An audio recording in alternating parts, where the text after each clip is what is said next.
ನಮಸ್ಕಾರ ವೀಕ್ಷಕರೇ, ಮತ್ತೆ ಇಬ್ಬರು ಜೊತೆಗೆ ಬಂದಿದ್ದೀವಿ. ಹಳೆ ವೀಡಿಯೋಸಲ್ಲಿ ಒಂದಷ್ಟು ವಿಚಾರಗಳನ್ನು ಚೇಂಜ್ ಮಾಡಿ ವಿನಿಮಯ ಮಾಡ್ಕೊಂಡ್ವಿ. ಆಮೇಲೆ ಸಡನ್ನಾಗಿ ಯಾರೋ ಒಬ್ಬರು ಬಂದರು, ಹಾಗಾಗಿ ಅದು ಕಟ್ಟಾಯಿತು. ಲೈವ್ ಟೆಲಿಕಾಸ್ಟ್ ಮಾಡ್ತಾಯಿದ್ದೀನಿ. ಸೊ ಇವಾಗ ಇನ್ನೊಂದು ಸ್ವಲ್ಪ ಹೆಚ್ಚಾಗಿ ತಿಳ್ಕೊಬೇಕು ಅಂದರೆ ಇವಾಗ DNA ಕ್ರೋಮೋಸೋಮ್ ಬಗ್ಗೆ ಹೇಳ್ತಾ ಇದ್ದೆ ನಾನು. ಕ್ರೋಮೋಸೋಮ್ ಬಗ್ಗೆ ಕ್ರೋಮೋಸೋಮ್ ಒಳಗಡೆ DNA.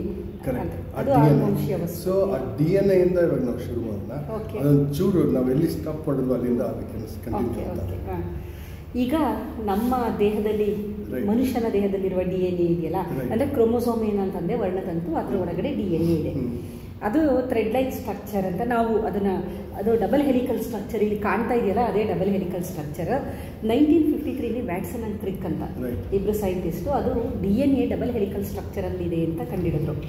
ಅದಕ್ಕೆ ಅದರ ಇತಿಹಾಸನ ನೋಡಿದಾಗ ಮೊದಲು DNA ಆನುವಂಶೀಯ ವಸ್ತು ಅಂತ ಗೊತ್ತಿರಲಿಲ್ಲ ಯಾರು. ಒಂದು ರಿಕ್ವೆಸ್ಟ್, ನಮ್ಮಲ್ಲಿ ಇಂಡಿಯಾ ಪ್ಲೇಯರ್ ಜಾಸ್ತಿ ಇದ್ದೀವಿ. ಸೊ ಹಂಗಾಗಿ ನನ್ನ ಸೇರಿಕೊಂಡು ಇದರಲ್ಲಿ ಹಿಂದೆ ನಮ್ಮಲ್ಲಿ ಯಾರನ್ನ ಕಂಡುಹಿಡಿದಿದ್ರ ಬಿಫೋರ್?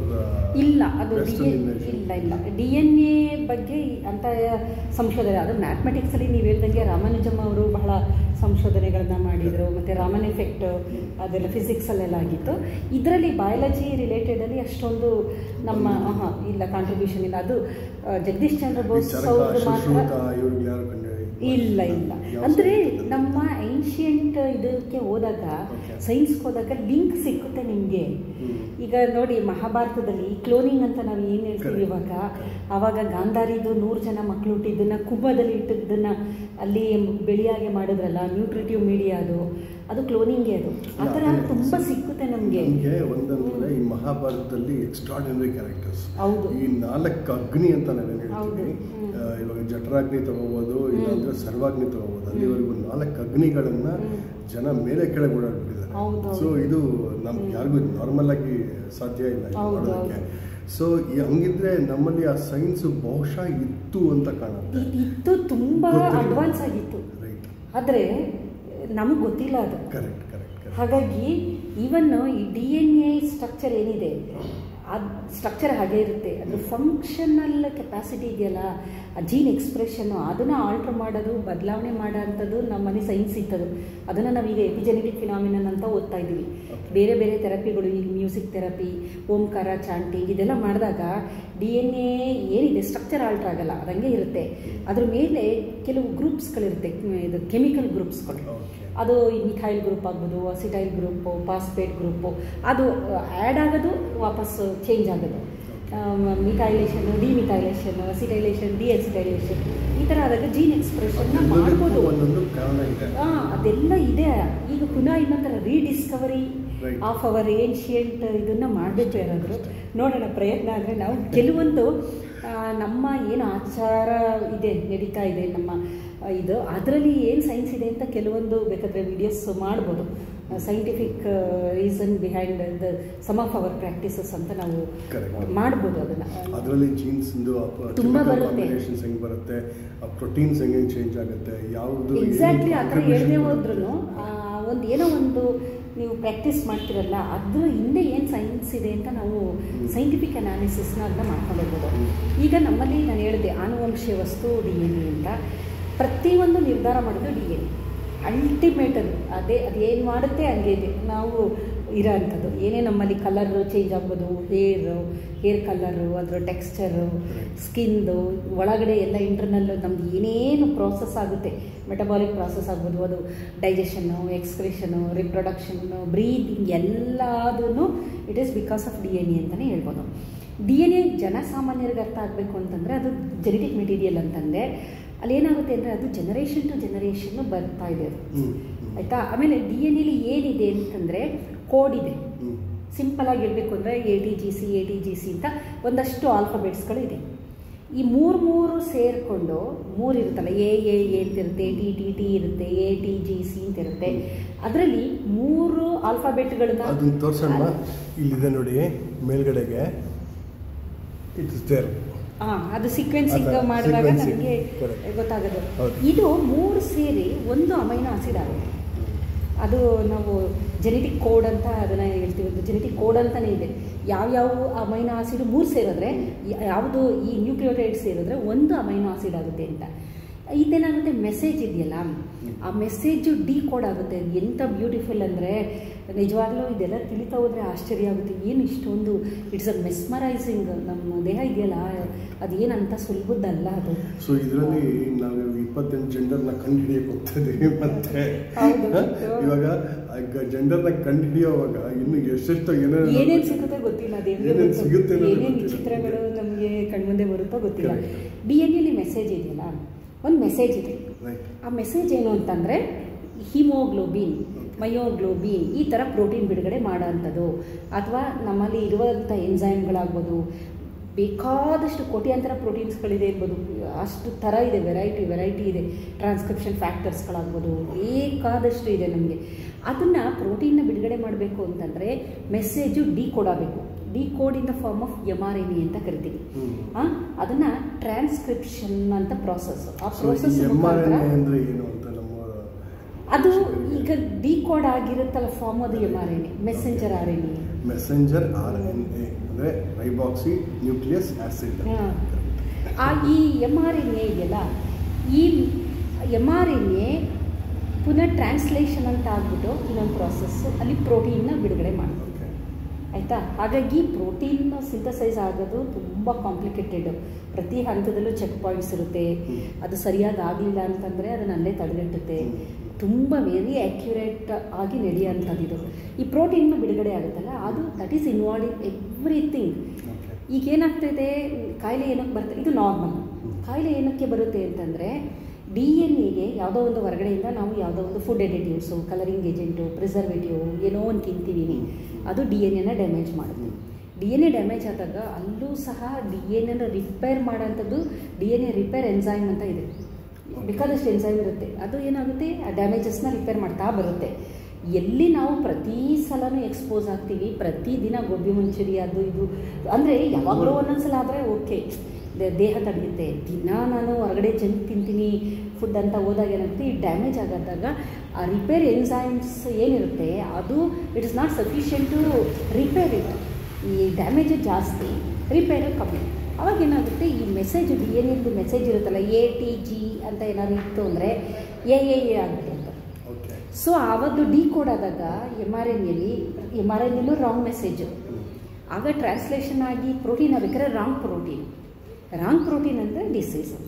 ಸಿಂಪಲಾಗಿ ಹೇಳಬೇಕು ಅಂದರೆ ಡಿಸೀಸ್ ಏನಕ್ಕೆ ಬರೋದು ಅಂದರೆ DNA ಮೆಸೇಜ್ ಸರಿಯಾಗಿ ಕೋಡ್ ಆಗಿಲ್ಲ. ಹಾಗಾಗಿ ರಾಂಗ್ ಪ್ರೋಟೀನ್ ಉತ್ಪಾದನೆ ಆಗಿದೆ. ರಾಂಗ್ ಪ್ರೋಟೀನಿಂದ ಡಿಸೀಸ್. ಈ ಕರೆಕ್ಟಾಗಿರೋ ಪ್ರೋಟೀನು ಎಷ್ಟು ಬೇಕೋ ಅಷ್ಟು ಪ್ರೋಟೀನ್ ಬಿಡುಗಡೆ ಆದರೆ fine, that is a healthy. ಯಾವಾಗ ಹೊರಗಡೆಗೆ ಇವಾಗ ಯಾವುದೋ ಹಳಸೋಗಿರೋ ಊಟ ತಿಂತೀವಿ, ಇನ್ನೇನೋ ಒಂದು ತಿಂದ್ಬಿಡ್ತೀವಿ, ಸಡನ್ನಾಗಿ ನಮ್ಮ ದೇಹ ಅದನ್ನು ಹೊರಗಡೆ ಹಾಕೋದಕ್ಕೆ ಪ್ರಯತ್ನ ಪಡುತ್ತೆ. ಖಂಡಿತ ಲಾಟ್ ಆಫ್. ಅದಕ್ಕೆ ನಮ್ಮದು ಲಿವರ್ ಇದೆಯಲ್ಲ, ಅದು ಒಂಥರ ಫ್ಯಾಕ್ಟ್ರಿ ಥರ. ಅಲ್ಲಿ ಎಲ್ಲ ಡಿಟಾಕ್ಸಿಫಿಕೇಷನ್ ಪ್ರೊಸೆಸ್ಸು ನಡೆಯೋದು. ಅದಕ್ಕೆ ನಮ್ಮ ಲಿವರ್ ಚೆನ್ನಾಗಿಟ್ಕೋಬೇಕು ನಾವು. ಆಲ್ಕೋಹಾಲ್ ಇದೆಲ್ಲ ಸೇವನೆ ಮಾಡೋರಿಗೆ ಲಿವರ್ ಡ್ಯಾಮೇಜ್ ಆದರೆ ಆ ಡಿಟಾಕ್ಸಿಫಿಕೇಷನ್ ಪ್ರೊಸೆಸ್ ಸರಿ ಆಗೋದಿಲ್ಲ. ನಂತರ ಏನೋ ಕಿಡ್ನಿಗೆ ಲೋಡು, ಅದಕ್ಕೆ ಹೆವಿ ಲೋಡ್ ಬೀಳುತ್ತೆ ಕಿಡ್ನಿಗೆ. So kidney damage. ಮೈಸೂರಲ್ಲಿ ಹರ್ಷ ಬರುತ್ತೆಲ್ಲ, ಅಲ್ಲಿ 2 ಲಿವರ್ ಇರೋಂಥವರೆಲ್ಲ ಬರ್ತಾರೆ, 4 ಕಿಡ್ನಿ 2 ಲಿವರ್ ಎಲ್ಲ ಬರ್ತಾರೆ. ಖಂಡಿತ. ಏನಕ್ಕೆ ಅಂದರೆ ಅವ್ರಿಗೆ ಸಾಲಲ್ಲ ಒಂದೊಂದು ಲಿವರ್, ಆಯಿತಾ? ಸಾಲದೇ ಇಲ್ಲ, ಯಾಕೆಂದರೆ ಡಿಟಾಕ್ಸಿಫಿಕೇಷನ್ ಪ್ರಾಸೆಸ್. ಹಾಗಾಗಿ DNA ತುಂಬ ಇಂಪಾರ್ಟೆಂಟು. DNA ಏನಾದ್ರು ಡ್ಯಾಮೇಜ್ ಆದರೆ ಅದನ್ನು ಮ್ಯೂಟೇಷನ್, ಅದು it has to be carried from generation to generation. Heritable changes ಅಂತ ಅಂತೀವಿ ಅದನ್ನು. ಹಾಗಾಗಿ ಆ ಮ್ಯೂಟೇಷನ್ ಆದಾಗ ಏನಾಗುತ್ತೆ, ಕಾಯಿಲೆ ಯಾವುದರಿಂದನಾರು ಅಂದರೆ ಮ್ಯೂಟಾಜೆನ್ಸ್ ಅಂತ ಅಂತೀವಿ. ಕಾಯಿಲೆ ಮಾಡೋಂಥದ್ದು ಏಜೆಂಟ್ ಇದೆಯಲ್ಲ, ಅದರಲ್ಲಿ ಲಿಸ್ಟ್ ನೋಡಿ, colouring agent, physical, chemical, biological ಎಲ್ಲ ಇದೆ ಅದರಲ್ಲಿ. ಫಿಸಿಕಲ್ ಏಜೆಂಟ್ ಅಂದರೆ ಎಕ್ಸ್ರೇಗಳು, gamma rays, even some extent DNA damage ಮಾಡಲ್ಲ. ಮೊಬೈಲ್ ಫೋನು ಸಮ್ ಲಾಂಗ್ ಇರೋದು, ಏಕೆಂದರೆ ಮೈಲ್ಡ್ ಇರೋದ್ರಿಂದ ಅಷ್ಟೊಂದೇನು ಆಗೋದಿಲ್ಲ. ಬಟ್ ಎಕ್ಸ್ರೇ, ಗಾಮಾ ರೇಸು ಮತ್ತು ಪ್ರೋಟಾನ್, ನ್ಯೂಟ್ರಾನ್ ಈ ಥರದ್ದು ಎಕ್ಸ್ಪೋಜರು ಎಲ್ಲ ಆದಾಗ ಡೆಫಿನೆಟಾಗಿ DNA ಡ್ಯಾಮೇಜ್ ಆಗುತ್ತೆ. ಇದ್ರ ಜೊತೆಗೆ ಕೆಮಿಕಲ್ ಕಾರ್ಸಿನೋಜನ್ಸ್ ಅಥವಾ ಮ್ಯೂಟಾಜನ್ ಅಂತಂದರೆ ಆಲ್ಮೋಸ್ಟ್ ನಾವು ಏನೇನು ಎವ್ರಿಡೇ ಸೇವನೆ ಮಾಡ್ತೀವಿ ಎಲ್ಲದು ಬಂದ್ಬಿಡುತ್ತೆ. ಎಲ್ಲ ರಾಸಾಯನಿಕಗಳು, ಅದು pesticide, fungicide, herbicide, colouring agent, preservatives, ಈ ಫುಡ್ ಎಡಿಟಿವ್ಸ್ಗಳು, ಎಲ್ಲ. ಆಮೇಲೆ ಎಫ್ಲಾಟಾಕ್ಸಿನ್ ಅಂತ ಒಂದು ಇದು ಇದೆಯಲ್ಲ, ಫಂಗಲ್ ಇದು. ನೀವು ಈಗ ಈರುಳ್ಳಿ ಮೇಲೆಲ್ಲ ಕಪ್ಪಿರೋದನ್ನ ನೋಡಿರ್ತೀರಾ, ಅದು. ಅಥವಾ ಈ ಕಡಲೆಕಾಯಲ್ಲಿ ಒಂಥರ ಗ್ರೀನ್ ಕಲರ್ ಮೌಲ್ಡ್ ಬೆಳೆದಿರುತ್ತೆ, ಅದು ಎಫ್ಲಾಟಾಕ್ಸಿನ್ ಅಂತ. ಆಸ್ಪರ್ಜಿಲ್ಲಸ್ ಅಂತ ಫಂಗಸ್, ಅದು ಆ ಫಂಗಲ್ ಗ್ರೋತ್ ಆಗಿರುತ್ತೆ. ಅದು ತಿಂದಾಗ್ಲೂ ಅದು DNA ಡ್ಯಾಮೇಜ್ ಮಾಡುತ್ತೆ. ಅದು ಒಂಥರ ಕಾರ್ಸಿನೋಜನ್ ಅದು. ಆ ಥರ ಅದ್ರ ಜೊತೆಗೆ ಬಯಾಲಜಿಕಲ್ ಏಜೆಂಟ್ ಅಂದರೆ ಆ ವೈರಸ್ಗಳಿದೆಯಲ್ಲ, DNA ವೈರಸ್, RNA ವೈರಸ್, ಇವು ಸಹ ಚೇಂಜಸ್ ಮಾಡುತ್ತೆ ನಮ್ಮ ಜೀನೋಮ್ನ. ಹಾಗಾಗಿ ಸಿಕ್ಕಾಪಟ್ಟೆ ಇದೆ, ಇದರಿಂದೆಲ್ಲ ಪ್ರೊಟೆಕ್ಟ್ ಮಾಡ್ಕೋಬೇಕು. ಹಾಗಾಗಿ ನಮಗೆ ಇಂಜೆಕ್ಷನ್ನು, ಮಾತ್ರೆಗಳು ಎಲ್ಲ ಬೇಕು. ರಿಪೇರ್ ಮಾಡೋದಕ್ಕೆ ಮಾತ್ರೆಗಳು ಹೊರಗಡೆ ಡಾಕ್ಟ್ರು ಕೊಡೋದಿಲ್ಲ. ಹಾಗೆ ನಾವು ಹೆಲ್ತಿ ಇರಬೇಕು ಅಂದರೆ ಹಣ್ಣುಗಳು, ತರಕಾರಿ, ಸೊಪ್ಪು, ವೆಜಿಟೇರಿಯನ್ ಫುಡ್ಡು, ನಾರು ಜಾಸ್ತಿ, ಫೈಬರಸ್ ಡಯಟ್ ಏನಿರುತ್ತೆ ಅದು, ಸಿಟ್ರಸ್ ಫ್ರೂಟ್ಗಳು, ಬೆರೀಸ್ಗಳು, ಎಲ್ಲ ಥರ ಬೆರಿ ತುಂಬ ಎಕ್ಸಲೆಂಟ್ ಆ್ಯಂಟಿ ಆಕ್ಸಿಡೆಂಟ್ಸ್ಗಳದು. ಅದು ಎಲ್ಲ ಟಾಕ್ಸಿನ್ ರಿಮೂವ್ ಮಾಡ್ತಾ ಬರುತ್ತೆ. ಆ್ಯಂಟಿ ಆಕ್ಸಿಡೆಂಟ್ಸ್ ತಿಂದಷ್ಟು ಲಿವರ್ ಕ್ಲೀನ್ ಆಗಿರುತ್ತೆ, ಇಡೀ ಬಾಡಿನೇ ಕ್ಲೀನ್ ಆಗಿರುತ್ತೆ. ಲಿವರು, ಕಿಡ್ನಿ, ಇಡೀ ಎಂಟೈರ್ ಇದರಲ್ಲಿ ಟಾಕ್ಸಿನ್ನ ರಿಮೂವ್ ಮಾಡಿಬಿಡುತ್ತಲ್ವಾ. ಹಾಗಾಗಿ ಬಾಡಿಲಿ ಏನೇನಿರುತ್ತೆ ಟಾಕ್ಸಿನ್ಸ್ ಎಲ್ಲ ಹೊರಟೋಗುತ್ತೆ. ನಮ್ಮ ದೇಹದಲ್ಲಿರೋ ಟಾಕ್ಸಿನ್ನ ಅಟ್ಲೀಸ್ಟ್ ಎವ್ರಿ ಇಯರ್ ಒನ್ಸ್ ನಾವು ಕ್ಲೆನ್ಸಿಂಗ್ ಅಂತ ಮಾಡ್ತಾರೆ.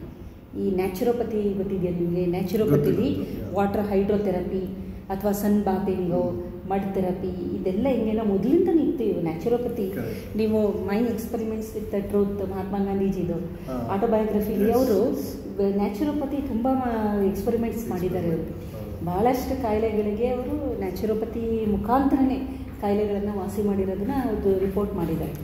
ಆಮೇಲೆ ಅವರು ಅದನ್ನೇ ಹೇಳೋದು, ಅರ್ಲಿಯರ್ ಹಿ ವಾಸ್, ಒಂದು ಸಲ ಅವರು ನಾನ್ ವೆಜಿಟೇರಿಯನ್ನ ಟ್ರೈ ಮಾಡಿದರು ಸಣ್ಣವರಿದ್ದಾಗ. ಆಮೇಲೆ ಅವ್ರ ತಾಯಿಗೆ ಪ್ರಾಮಿಸ್ ಮಾಡಿದ್ರಲ್ಲ, ಅವಾಗಿಂದ ಅವರು ಇಂಗ್ಲೆಂಡ್ಗೆ ಹೋಗಿ ಬ್ಯಾರಿಸ್ಟರ್ ಇದು ಮಾಡಬೇಕಾದ್ರೂ ಎಲ್ಲ ಹೇಳಿದ್ರಂತೆ, ಸಾಧ್ಯನೇ ಇಲ್ಲ ಈ ಚಳಿಗೆ ನಿಮಗೆ ಬದುಕೋಕ್ಕಾಗೋದಿಲ್ಲ ಆಲ್ಕೋಹಾಲ್ ಮತ್ತು ನಾನ್ ವೆಜ್ ಇದ್ದಾಗ ಅಂತ.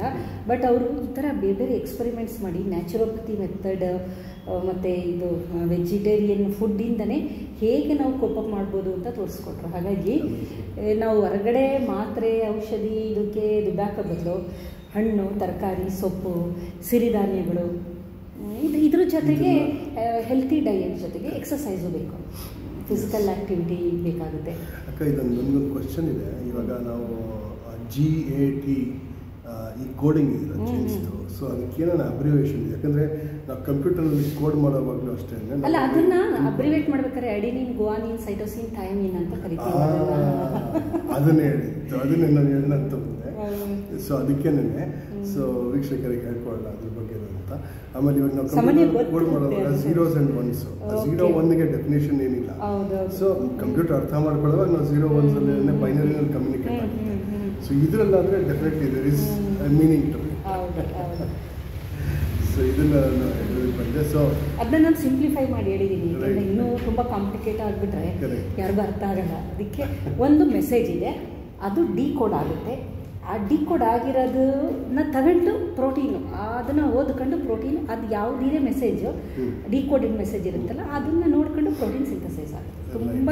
ಸೊ ಇವಾಗ ಒಂದನ್ನೇ ಇವಾಗ ನೀವು ಹೇಳ್ದಂಗೆ ಎ ಬಂದ್ಬಿಟ್ರೆ there is some disease coming up, ಅಲ್ಲಿ ಬೇರೆ ಪ್ರೋಟೀನ್ ಆಗೋಗುತ್ತಲ್ಲ, ಕ್ಲೋಸ್ ಆಗೋಯ್ತಲ್ಲ, ಬೇರೆದಾಗೋಗುತ್ತೆ. ಆಮೇಲೆ ಕೆಲವು ಸಲ ಈ ಪ್ರೋಟೀನ್ ಫಾರ್ಮ್ ಆಗುತ್ತಲ್ಲ, ಇದು ಟ್ರಾನ್ಸ್ಲೇಷನ್ ಅಂತೆಲ್ಲ ನಾವು ಪ್ರಾಸೆಸ್ ಹೇಳ್ತೀವಲ್ಲ, ಆಗ ಟ್ರಾನ್ಸ್ಕ್ರಿಪ್ಷನ್ನು ಅಬ್ರಪ್ಟಾಗಿ ಎಂಡ್ ಆಗಿಬಿಡ್ಬೋದು, ಟ್ರಾನ್ಸ್ಲೇಷನ್ನು ಅಬ್ರಪ್ಟಾಗಿ ಎಂಡ್ ಆಗಿಬಿಡುತ್ತೆ. ಅಂದರೆ ಈಗ ಪ್ರೋಟೀನ್ ಇನ್ನೂ ಫುಲ್ ಸಿಂಥಸೈಸ್ ಆಗಿಲ್ಲ, ಟ್ರಂಕೇಟೆಡ್ ಪ್ರೋಟೀನ್ ಅಂತೀವಿ. ಈಗ ಪ್ರೋಟೀನ್ಗೆ ಒಂದು ಸ್ಟ್ರಕ್ಚರ್ ಇರುತ್ತೆ. ಪ್ರೋಟೀನ್ ಒಂದು ರಾ ಫಾರ್ಮಲ್ಲಿ ಇರುತ್ತಲ್ಲ, ಅದು ಫಂಕ್ಷನಲ್ ಅಲ್ಲ. ಅದಕ್ಕೆ ಅದು ಬೇರೆ ಅದರದ್ದು ಒಂದು ಚೇಂಜಸ್ ಆಗಬೇಕು. ಹೆಂಗೆ ಅಂತಂದರೆ ಅದಕ್ಕೆ ಒಂದು 3 dimension, 4th dimension, quaternary structure, tertiary structure ಅದನ್ನು ಎವಾಲ್ವ್ ಆಗುತ್ತೆ. ಕ್ವಾಡ್ರನರಿ ಸ್ಟ್ರಕ್ಚರ್ಗೆ ಹೋದಾಗಲೇ ಆ್ಯಕ್ಟಿವ್ ಆಗೋದು, ಅಲ್ಲಿವರೆಗೂ ಇನ್ಯಾಕ್ಟಿವ್ ಅದು ಇದ್ರೂ ಇನ್ಯಾಕ್ಟಿವ್ ಫಾರ್ಮಲ್ಲಿ ಇರುತ್ತೆ. ಅದು ಆ್ಯಕ್ಟಿವ್ ಫಾರ್ಮ್ ಆಗಬೇಕು ಅಂದರೆ ಕೆಲವೊಂದಕ್ಕೆ ಕ್ವಾಡ್ರನರಿ ಸ್ಟ್ರಕ್ಚರ್ ಪ್ರಾಪರಾಗಿ ಇದಾಗಬೇಕು. ಸೊ ಅದನ್ನು ರೀಚ್ ಆಗದೆ ಅಲ್ಲಿಗೆ ನಿಂತೋದ್ರೆ ಅದು ಟ್ರಂಕೇಟೆಡ್ ಪ್ರೋಟೀನ್ ಅದು.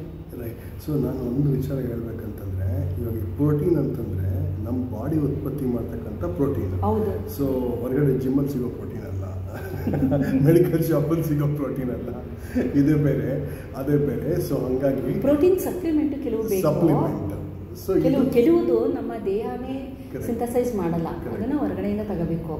ಈ ಪ್ರೋಟೀನ್ ಅಂತಂದಾಗ ಹಿಮೋಗ್ಲೋಬಿನ್, ಮಯೋಗ್ಲೋಬಿನ್ ನಮ್ಮದು ಮಸಲ್ ಸೆಲ್ಲಲ್ಲಿರೋಂಥದ್ದು, ಆ ಥರದ್ದು ಬೇಕಾದಷ್ಟು ಈ ಹಾರ್ಮೋನ್ಸಲ್ಲೂ ಪ್ರೋಟೀನ್ ಹಾರ್ಮೋನ್ಗಳಿದೆ. ಆ ಥರ protein is very very essential. So ಹೊರಗಿನ ಪ್ರೋಟೀನು ಒಳಗಿನ ಪ್ರೋಟೀನು ಈಗ ಬಂದರೆ so there could be some sort ಇಲ್ಲ. Protein is very essential. ನಮ್ಮ ಮಸಲ್ ಬಿಲ್ಡಪ್ ಪ್ರೋಟೀನ್ ನನಗೆ ಕೇಳ್ದಂಗೆ ಯಾರೋ ಒಂದಿಬ್ಬರು ನನಗೆ ಗೊತ್ತಿರೋವಂಥವ್ರು ಎಕ್ಸೆಸಿವ್ ಪ್ರೋಟೀನ್ ಅಂದರೆ ಈಗ ಹೊರಗಿಂದು ಜಿಮ್ಮಿಂದ ಎಕ್ಸೆಸಿವ್ ಪ್ರೋಟೀನ್ ಪ್ರಾಬ್ಲಮ್ ಆಗುತ್ತೆ, ದೇ ಡೆವಲಪ್ ಕ್ಯಾನ್ಸರ್. ಸೊ ಹಾಗಾಗಿ ಇದನ್ನು ನಾವು ವಿಚಾರ ಮಾಡ್ತೀವಿ. ಪ್ರೋಟೀನ್ ಇಂಟೇಕು ಎಷ್ಟು ಬೇಕು ಅನ್ನೋದು ನೋಡಿ ನಾವು ತಗೋಬೇಕು. ನಾವು ಎಷ್ಟು ಫಿಸಿಕಲ್ ಆ್ಯಕ್ಟಿವಿಟಿ ಮಾಡ್ತೀವಿ ಪ್ರೋಟೀನ್ ಇಂಟೇಕ್ ಬೇಕಾಗುತ್ತೆ. ಈಗ ಸ್ಪೋರ್ಟ್ಸ್ ಪರ್ಸನ್ನು, ಜಿಮ್ಮಲ್ಲಿ ವರ್ಕೌಟ್ ಆದವ್ರಿಗೆ ಪ್ರೋಟೀನ್ ಇಂಟೇಕ್ ಜಾಸ್ತಿ ಬೇಕು. ಅದು ವಿತೌಟ್ ದ್ಯಾಟ್ ನಾವು ಎಕ್ಸಸೈಸ್ ಜಾಸ್ತಿ ಏನೋ ಅಂತ ಸ್ಟ್ರೈನಸ್ ಎಕ್ಸಸೈಸ್ ಮಾಡ್ತಿಲ್ಲ ಅಂದಾಗ ಪ್ರೋಟೀನ್ ಇಂಟೇಕು ಆ ಲೆವೆಲಲ್ಲಿ ಬೇಡ ನಮಗೆ. ಬಟ್ ಪ್ರೋಟೀನ್ ಬೇಕು. ಪ್ರೋಟೀನ್ ಇಸ್ ನಮ್ಮದು ಬ್ಯಾಲೆನ್ಸ್ ಡಯಟಲ್ಲಿ carbohydrate, protein, fat, minerals, vitamins, trace element ಎಲ್ಲ ಬೇಕಲ್ವಾ. ಪ್ರೋಟೀನ್ ಬೇಕೇ ಬೇಕು. But depending upon our workout ಅಂದರೆ ನಾವು ಮಾಡೋ ಕೆಲಸ ಆ್ಯಕ್ಟಿವಿಟಿ ಅಷ್ಟೇ ನಾನು ಹೇಳ್ತಾ ಇರೋದು. ಈಗ ಲೇಬರ್ ಅವರು ಇಡೀ ದಿನ ಕೆಲಸ ಮಾಡ್ತಾರೆ, 8 ಅವರ್ಸು ಹೊರಗಡೆ ಕೆಲಸ ಮಾಡ್ತಾರೆ ಫಿಸಿಕಲ್ ಆ್ಯಕ್ಟಿವಿಟಿ. ನಾವು 8 ಅವರ್ಸು ಡಿಪಾರ್ಟ್ಮೆಂಟಲ್ಲಿ ಕೂತ್ಕೊಂಡು ಕೆಲಸ ಮಾಡ್ತೀವಿ. ಸೊ ನ್ಯಾಚುರಲಿ ಅವನಿಗೆ ಪ್ರೋಟೀನ್ ಜಾಸ್ತಿ ಬೇಕು, ನಮಗೆ ಕಮ್ಮಿ ಬೇಕು. ಕ್ಯಾಲರೀಸು ಅಷ್ಟೇ, ನಮಗೂ ಬೇಕು ಕ್ಯಾಲರೀಸು. ಬಟ್ ಏನಂದರೆ ಫಿಸಿಕಲ್ ಆ್ಯಕ್ಟಿವಿಟಿ ಕಮ್ಮಿ, ಆ ಥರ ಎಷ್ಟು ಬೇಕೋ ಅಷ್ಟು. ಆ ಥರ ಎಲ್ಲದೂ ಅಷ್ಟೇ. ನಿಮಗೆ ಗೊತ್ತಲ್ವಾ, ಅಮೃತ ಜಾಸ್ತಿ ಆದರೆ ವಿಷ ಅಂದರೆ, ಅಮೃತ ಅನ್ನೋದು ಅಮರತ್ವ ಕೊಡೋದು, ಅದೇ ವಿಷ ಆಗುತ್ತೆ ಅಂದರೆ ಪ್ರೋಟೀನ್ ಆಗಲ್ವಾ, ಕಾರ್ಬೋಹೈಡ್ರೇಟ್ ಆಗಲ್ವಾ, ಶುಗರ್ ಆಗಲ್ವಾ, ಎಲ್ಲ ವಿಷ ಬರೀ ಪ್ರೋಟೀನ್ ಅಂತಲೇ ಕರೀತಾರೆ. ಹೌದು. ಸೊ ಹಂಗಾಗಿ ಸ್ನೇಕ್ ಶಾಮ್ ಅವ್ರನ್ನ ಮೀಟ್ ಮಾಡಿದ್ರು. ಹೌದು ಅದೇನಿಲ್ಲ ಕಣಪ್ಪ, ಅದು ಬರೀ ಪ್ರೋಟೀನ್ ಹೋಗ ಟಾಕ್ಸಿನ್. ಕರೆಕ್ಟ್. ಸರಿ, ಮತ್ತೆ ಈ ವಿಡಿಯೋನ ಮುಗಿಸೋಣ. ಇನ್ನೊಂದಷ್ಟು ಡೀಟೇಲ್ಸೊಂದಿಗೆ ಇನ್ನೊಂದು ವಿಡಿಯೋದಲ್ಲಿ ಅಕ್ಕ ತಂಗಿ ಬರ್ತಾರೆ. ದಯವಿಟ್ಟು ನಿರೀಕ್ಷಿಸಿ, ನಮ್ಮನ್ನು ಇದೇ ಥರ ಪ್ರೋತ್ಸಾಹಿಸಿ. Thank you.